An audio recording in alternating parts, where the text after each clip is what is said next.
Welcome to Duckling Open number 147. Our monthly tournament for the amateur players, up to 4.2k MMRs around the diamond level. I'm of course Kuro, and I'm here with Steelmod. Hello! Yes. Not a British old man, I just happen to sound no. like that. Oh no. We have a British old man on the cast. What? You're welcome. How dare you? Preposterous. That's some of my favorite English words. Preposterous. Yes, I am still mode. Still like the metal mode, like the thing you put the metal in so that it retains its shape when it goes down. Ah. And we are on Sanctuary 3 LE. That's 3 LEs, not just one. In the northeast corner of the map, I believe this is the very first appearance in our tournament. Playing for Gestrel. I think that's Elite 3, right? Gestrel. It is our not so teal Protoss. Give it up for Clafutos. Clafutos.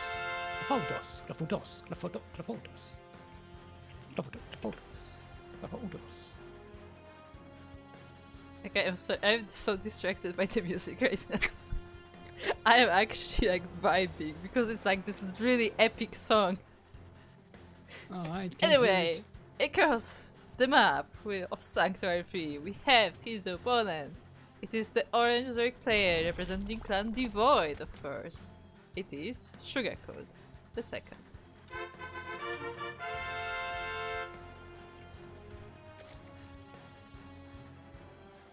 Okay, now this is the first time I'm seeing this map, Sanctuary 3.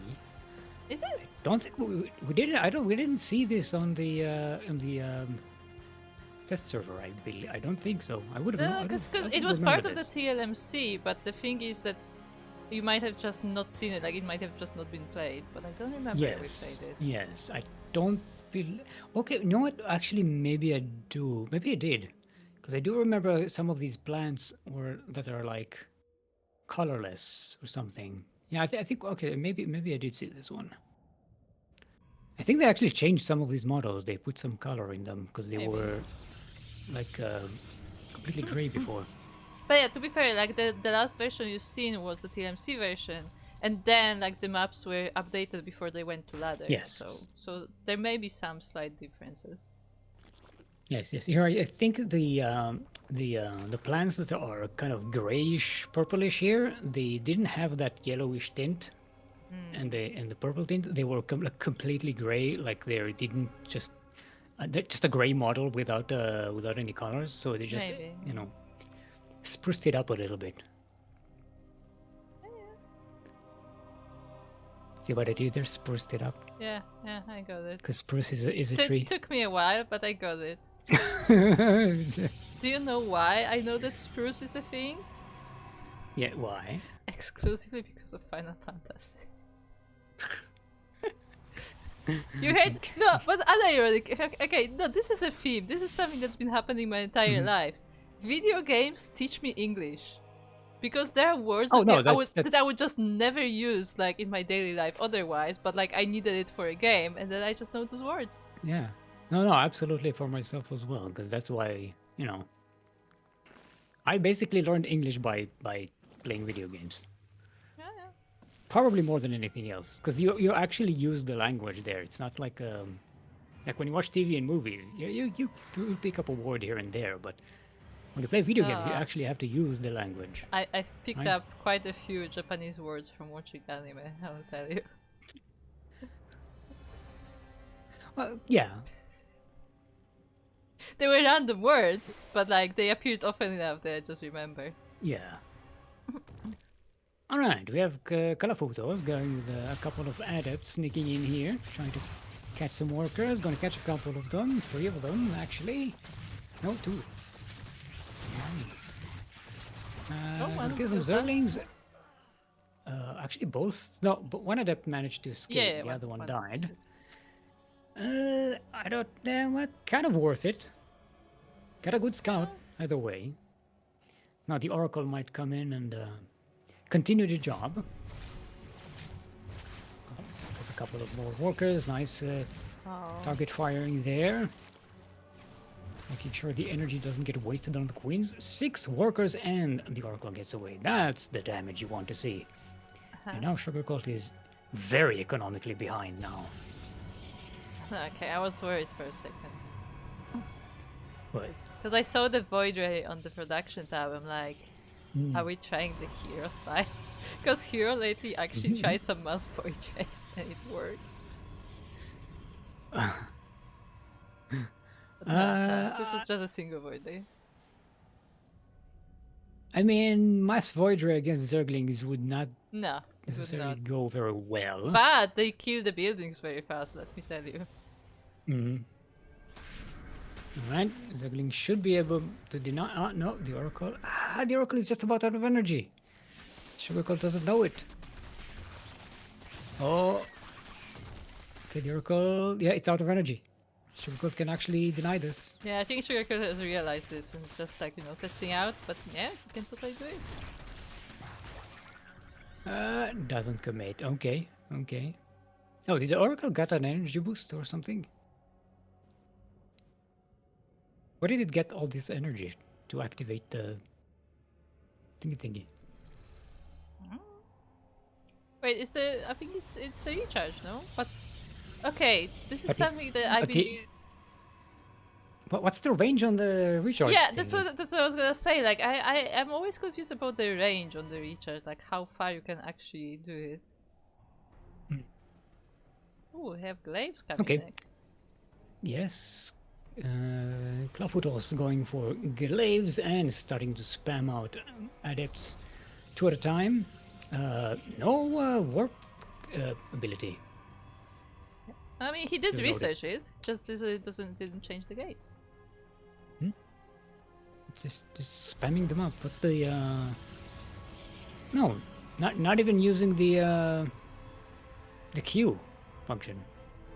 Look. Well, this is why. Oh, we are going for very early fleet bacon. Ah, yes, the fleet bacon. That's nice. Yes. Yes. Sugar Gold in the meantime has recovered economically and going for Spire, which might be able to counter the air toss somewhat.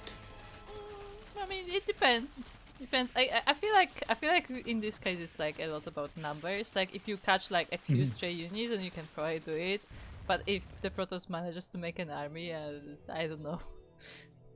It also depends which unit. If you're going for carriers or void rays, and if Sugar Cult is going to go with corruptors or mutalisks. Also true. Because they kind of like counter each other. The mutalisks will counter the void rays, and the corruptors will counter the carriers and tempests. But meanwhile, we have the adepts coming in. First at the third base, and it looks like they're just gonna dive there, but no, they go straight into the natural base.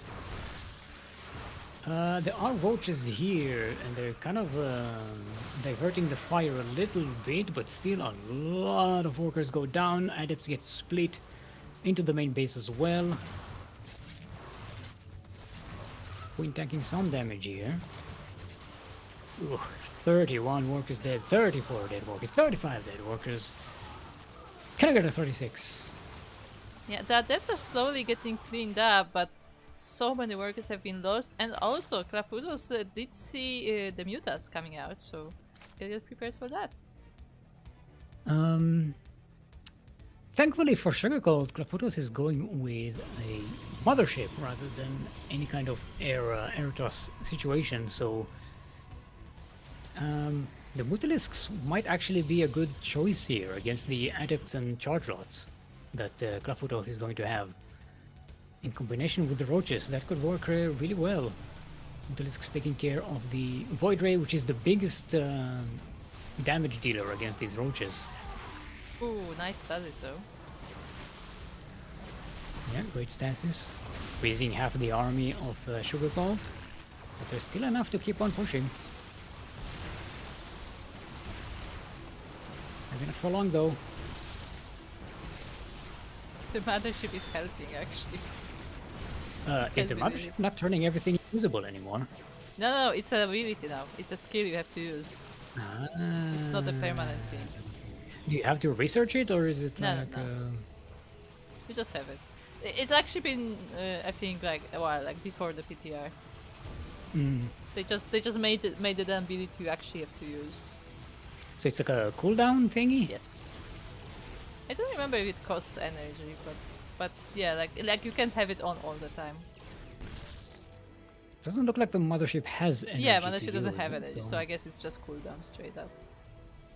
Okay. Anyway, Sugarcoat gets 15 workers on Clafoutos' side, so a good catch, but still, Clafoutos is a 4-base Protoss with, you know, all the tech that they can want, and going for 2 Stargates. 2 extra Stargates, so it's going to be 3 Stargates producing at a time. Clafoutos committing to the air toss. Does have the economy to sustain that. The Mutas once again dive in this time for the third base, and they will catch quite a few probes, but there are stalkers there to fend them off. This is a good move by Sugarcoat. Sugarcoat really needs to cripple the Protoss economy right now, because Clafoutos is going for a very economy-hungry composition on 3 Stargates. So any damage that Sugarcoat can do here is very game balancing at the moment.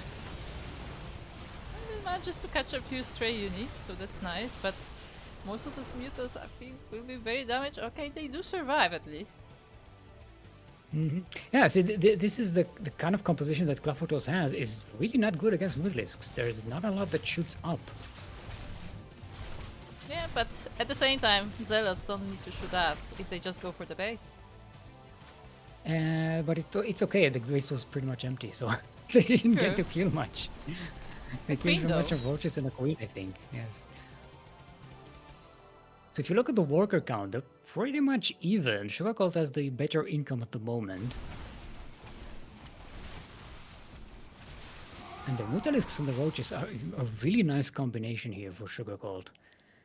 Clafoutos is getting immortals though. That'll be a lot of help against the roaches. And getting Phoenix A against the Mutalisks, I think. There's not a lot of air production for the Protoss side at the moment. I say that it's just started too, Phoenix A. Yeah, just going for the Phoenix. Yeah. I feel like once you start Phoenix, you just go Phoenix. Like, I don't think it's very common for Protoss to get, like, I don't know, 3 Phoenixes and to just stop. No. Once you already get a few, like you just commit. Especially if you go against Mutalisk, because it's more of a battle of attrition. You kind of have to keep on moving and sniping at the Mutas. You don't want to just clump up against them, because you'll just die. Right, Mutalisk going a little bit too far ahead. They might get wiped out completely here. There we go. Warp. Nice use of the time warp. Let's do the time warp again. Sorry, I had to get that out of my head or it would get stuck there. Clafoutos does have the ground advantage even without the air units. And Sugarcoat is getting slowly depleted. 1 roach at a time goes down that ramp and they are all going to die. A few Hydralisks here and there are not enough. Yeah, now with the invisibility as well, there's no detection on the side of Sugarcoat, so the units are just marching into their deaths. Yeah. Well, there's a spore here, I guess. There's a spore and a couple of spines at the back, so that's very helpful. It doesn't kill Sugarcoat immediately, but look at the army supply and the dwindling worker supply for Sugarcoat. There's just no way Sugarcoat can amass enough units. See, they're all trickling one by one. And they are dying. GG is called, and Clafoutos will take game number 1 in this series. Very nicely done. Clafoutos got a very good advantage there in the early game with these the adepts and the oracle attacks. Sugarcoat did equalize quite well for quite a long time, gotta say. True. He held on really well for a while there. But the final push by Clafoutos was just too much.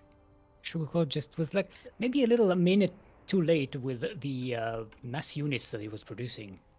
Because if he had all those hydras and roaches that he was producing in that big fight, I think that would have gone a lot better. Sun Temple is our next map. Okay, guys. If you can hear me, what? tell me what. I can hear you. Not you. At the chat. If the What? chat can hear me, tell me what you What? see on the screen. That's all I'm asking. Tell me what you see on the screen. What do you it to me. see? Because I was like, what is going on? Did the scene switcher didn't work? Because I can still see the game on my OBS. But then I look at the OBS and it says that it switched the scene correctly. It just shows me different preview. I'm like, huh? Are you in studio mode by any chance? No. Okay. That's why I'm so confused. What is going? Like I cannot tell what you're seeing right now because it says two different things to me. Wait. Oh, am I party leader? Okay. I was like. Yes. I was not the party leader before. That's why I was kind of waiting. So I'm so sorry. My apologies. I did not. My promotion was early and confusing. No, that's wrong there. Okay, there we go. Let's see if our players are prepared. Well, worst case, you will be just seeing this lobby on your screen instead of our beautiful overlays. So, enjoy? Question mark. Yeah, this is so weird. I wonder if this is like just a preview bug or if it's not switching properly. That's interesting. ¿Por qué no los dos? True. Could be both. What? You left the lobby. How? Hey, it says, huh? I wasn't clicking on the game. How could I leave the lobby?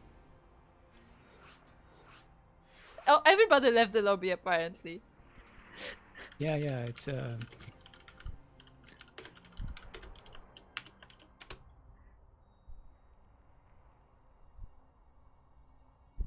What is going on today? Okay. Okay, let's start before we get derailed again.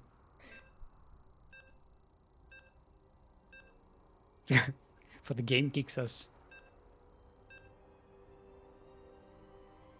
If you can hear this message, post duct tape in the chat. Those who know. The clips or okay, the, they can see game. remote? Okay, so it's the OBS not switching. Okay, that's good to know. No, the duct tape. Just to remind everyone, we are on a delay. That's hence why we are. Lovely. We have to wait for answers. Speaking of waiting for answers, we are on the old Sun Temple, where you just sit in the sun. The sun. It's just the sun. Yeah, the gentle sun caresses your face, and apparently that's good for you. I stepped outside today, and I spent 2 minutes in direct sunlight today. That's brave. That's how advanced of a human being I am. Anyway, in the southwest corner of the map, all the way from the land of Latvia, it is our orange Zerg representing the Void. Give it up for the Sugar Cult.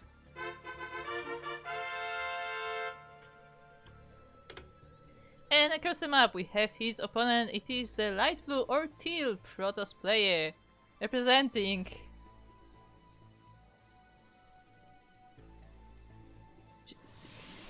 Gestrel. I have no idea actually. It is Clafutis.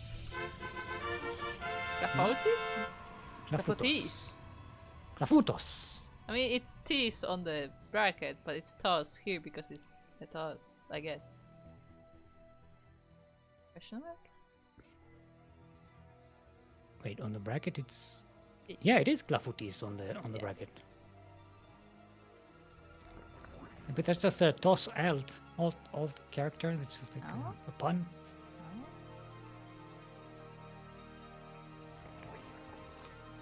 Maybe the other one is like a Klafuzerg and yeah, maybe. Hey, thank you, Iceland. That's exactly what I wanted to know. Lovely. Everything works today. Everything is fine. Don't worry about it. Perfect production. Perfect.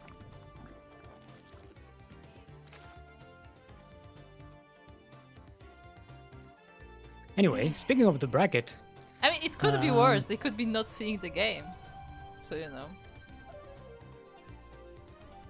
Which has happened before. Which has happened before.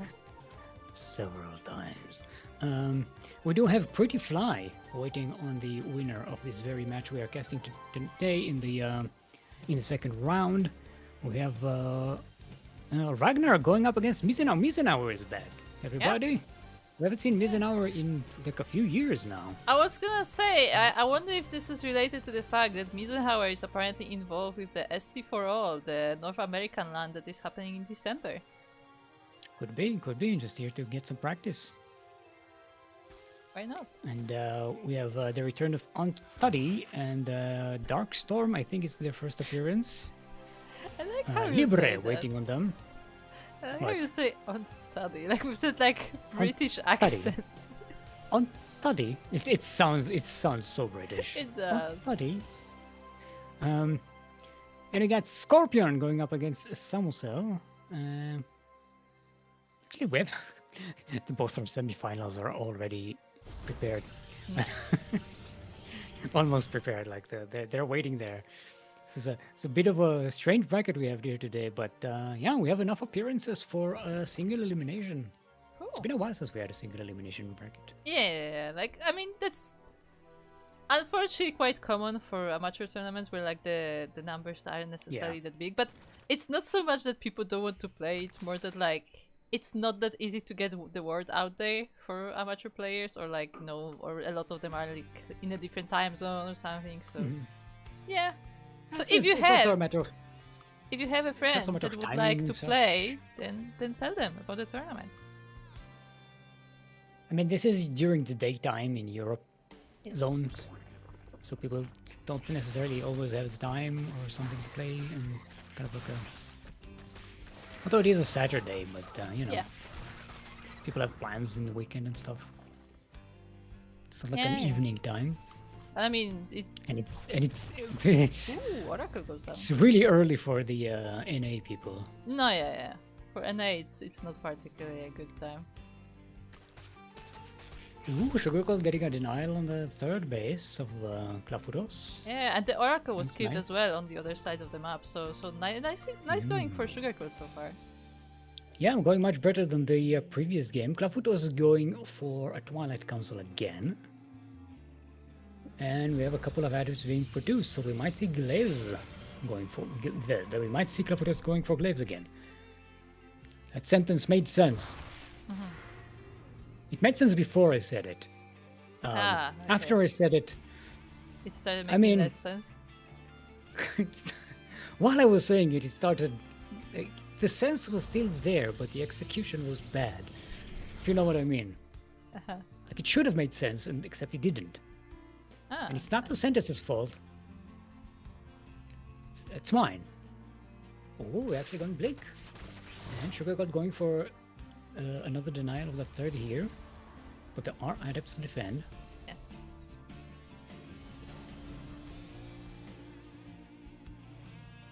So we're starting to see a little bit of slight variations between the these two games. Sugarcoat getting the roaches much earlier than he did in the previous game. Clafudos going for Blink Stalkers, so that's going to be quite a good counter, actually.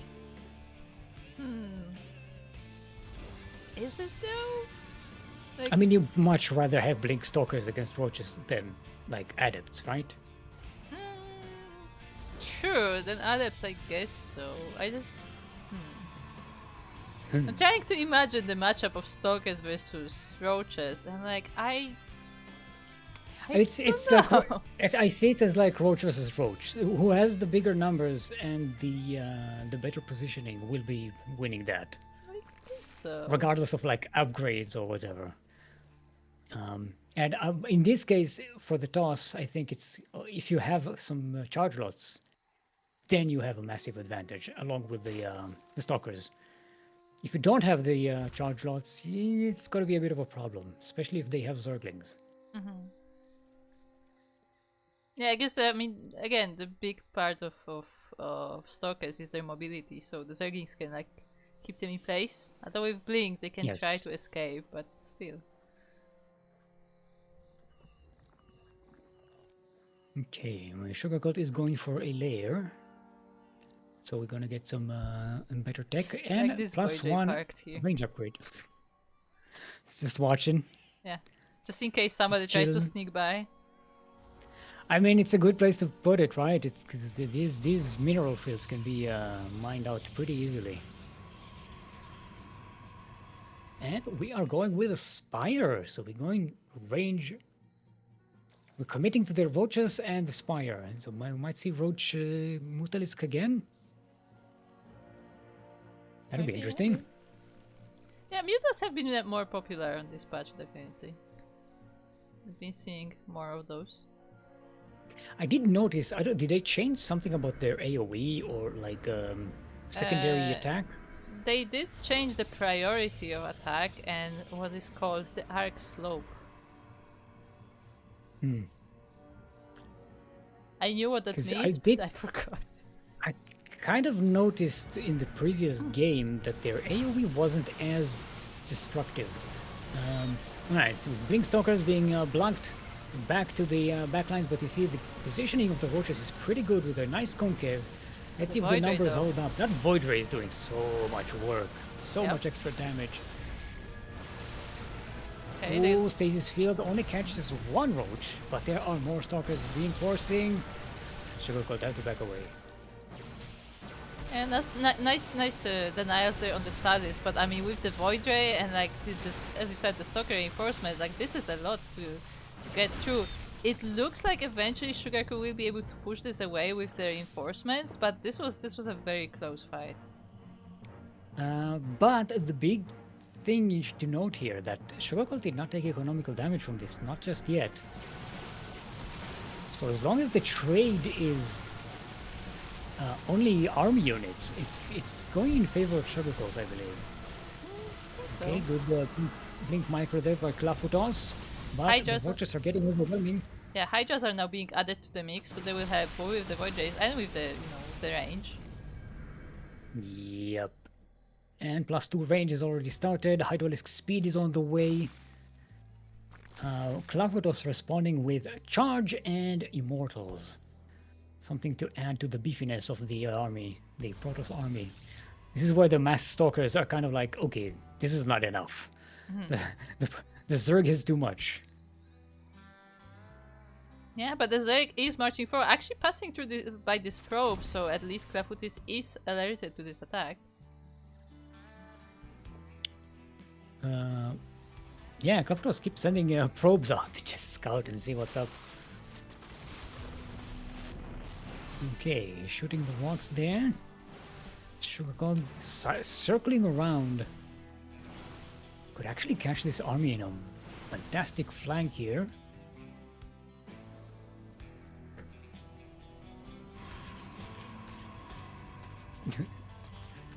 That's one Zergling. Oh, this is not a big Stalker army. This Roach Hydra will be able to defeat it quite easily. But they are immortals. Clafutos is trying to bait Sugarcult back. Now the immortals are at the back there. They're quite safe behind those buildings. Actually, they're not beyond the buildings anymore. But with the Roaches at the front and the Hydraulics at the back, this is a lot of firepower for Sugarcult. Yeah, but the Roaches are starting to die out, and the Hydras alone will maybe have a bit harder time, although there's only one Immortal left and the Stalkers are starting to fall. See, the thing about Hydralisks, they're kind of class cannons in this situation. They're not as beefy as the Roaches, but they do so much DPS. Yeah. So if they're still alive and the Roaches are dead, you still have all that DPS. Yeah, and the numbers are just on the side of Sugarcult here. The Void Rays go down, the Stalkers go down, the Zerg is starting to break into the natural base, but another Immortal did pop up, but there are reinforcements from the Zerg that now arriving. Yeah, look at the map. There's streams of reinforcements marching across the map. Sugarcoat cycling the Hydralisks again, putting them at the back and the Vultures at the front. Did lose quite a lot of Hydralisks in this, but there we go. GG is called. Sugarcoat will even up the score. We have ourselves a sideways 1-1. And my scenes are still not switching. Okay. What is going on? Scene switcher, please. I may have to just restart OBS because the scenes are just not switching. Okay, guys. Hold on tight. We'll be back with regular scheduled programming soon. TM.